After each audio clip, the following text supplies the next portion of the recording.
Back here talking Eagles. Philadelphia picked up a big win in Week 4, putting them right back in the mix in the NFC East. And while Carson Wentz's numbers won't blow you away, the team's many drop passes, they're not doing Wentz any favors. Taking that into account, Pro Football Focus ranks Wentz as the top quarterback through 4 weeks of play. C, what are your impressions of Carson Wentz thus far this season? I like where Carson is. I like that, because the thing I was worried about was the Andrew Luck concept. Is he going to keep just fighting, trying to stay in the pocket, trying to continue in the play, like if compared to throwing the ball away, living the fight another day? And it seems like he's far more careful as far as trying to take care of his body and not trying to be as rugged. Like, he's a rugged quarterback. Like, he's been rugged in high school, college. He's a great athlete. And you don't want to take away all that creativity, but he's got to be able to take care of himself. This is the most important thing in this year for him is his overall health. And with the lack of consistency with the wide receivers, you mentioned 7 drops week number 3, the big drop down the sideline for Nelson Aguilar in week number 2 against the Atlanta Falcons. It's hard for a quarterback to have continuity and to have faith that I'm going to do my job. I read the defense. I see the space where the ball should go and throw it in there with anticipation, knowing that whoever's going to come in there, they're going to catch it. So when you drop that many passes over a short period of time, every quarterback is holding the ball a little bit longer. So for me, based on the competition, what he's been against, down in situation. The first game, I thought he started a little bit slow, but after that, caught on fire. I think that he's played good football. He is on a track which I still think to be one of the best quarterbacks in the league. I'm very, very satisfied with his overall progress, Jim. Listen, these are 2 separate questions. One is, has Carson Wentz been the best quarterback in the NFL this year? Obviously not.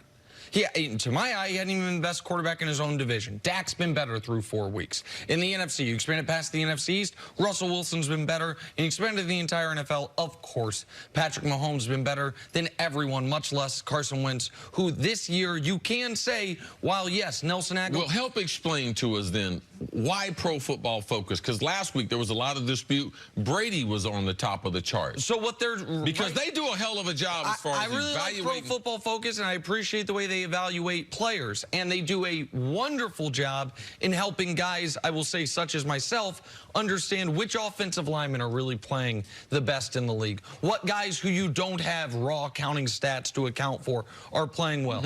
But there is something with the way they are grading quarterbacks that is going too far in the weeds and not enough of the obvious stuff. Like, I looked at it today. I looked at the data they had for their quarterbacks. And what is killing Mahomes is that he has 2 fumbles on the year that weren't even recovered by the defense. Now, you can argue, once you fumble the football, there is no, it's raw luck who gets it. I understand that. But even if you turn those 2 fumbles into turnovers, that would mean he has the same number of turnovers on the year as Carson Wentz, who had 2 interceptions in that Atlanta game. The one game of the year, despite the Nelson Aguilar drop, that you can say he played poorly in, that if he plays better, they come back and win that game. You just, sometimes, and it's not, they don't do the eye test, they have a formula, and they punch in their numbers. Their formula needs to be adjusted.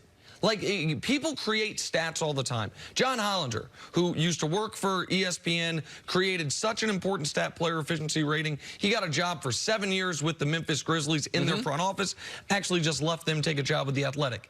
He created a stat. And when you punched in the historical data, you know what it said the top 3 players ever were? Jordan, LeBron, Wilt.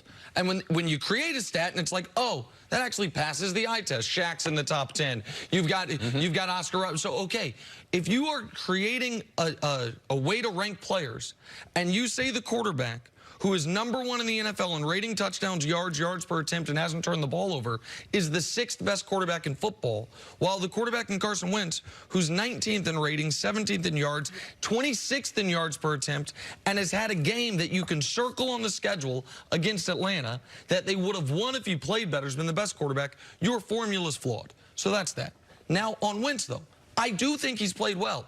I do think his numbers don't do him full justice. Now, I'm not going to elevate him to the level that Pro Football Focus has, where they have been hurt terribly, is the lack of Deshaun Jackson. Week 1, they have 2 long passes, 20-plus yards in the air to Deshaun Jackson that result in touchdowns. Since then, he's 2 of 12 with no touchdowns and both of his interceptions on those types of passes. They have not been able to connect on the deep pass down the field. Which was a problem last year. Absolutely. Since D-Jack went out, that's where they need to get better. The reason they won the Green Bay game was they finally had an effective running game, took pressure off Wentz. He wasn't sacked for the first time all year. He was pressured the least all year. He was cleanest. He felt the best, I'm sure, physically coming out of that football game. That's the formula until they get their full complement of receivers back. But the other place where the Eagles, and look, Wentz has been quietly off to a pretty good start, but the other place where they have some issues is starting games. They have trouble getting on the board. They have trouble getting out to an early lead, and then they can't hold it, and they find themselves playing catch-up. Why do you think that is? Because I think once he does that, maybe that instills a little more confidence. Well, I think if you look at all the injuries they've had at wide receiver, they're trying to do running back by committee. So they got 3 guys they'd like to touch the ball as far as running backs. Wide receivers, they got 4 receivers and a tight end. Zach Ertz, who's a #1 receiver. And they got a high draft pick in Dallas Goedert that ultimately he's got to play. So when you have guys miss time, Alshon Jeffrey is their chain mover. He's missed time. D-Jack on the outside, he's missed time. Zach Ertz has been the only constant in there, so you're throwing in new guys in there. Carson Wentz is working on himself. This is the biggest year of his career. He's trying to validate that first-round pick, trying to validate that second big contract. So he's going through a lot, and for 3 games, the offensive line was horrible.